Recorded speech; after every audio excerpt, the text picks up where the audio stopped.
You know, the short game is such a big part of the game, and a lot of your score comes from those shots, so it's really important to choose the right equipment around the greens. You know, a PGA Tour player, their most used club in their bag is their putter. The second is a driver, and the third a sand wedge.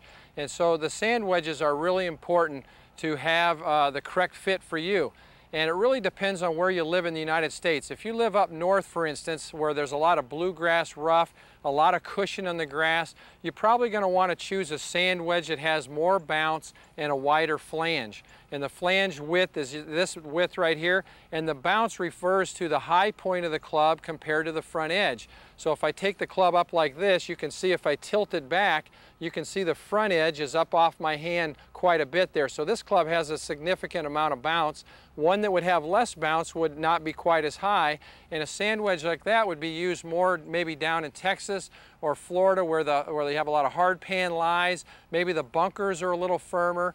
And again, for choosing the club in the bunkers, anytime you have soft sand, if you're playing a golf course with a lot of that, with a lot of sand in the bunkers, again, you want more bounce and a wider flange. And then for higher handicappers, I recommend to my students that you really want to space your wedges out properly, and I really recommend a gap wedge and just a standard sand wedge, which is a 56 degree. The gap wedge would be 52, and really master those. I think getting into a lob wedge, if you're a higher handicap, you're asking for trouble, probably going to waste more shots than you gain with that club.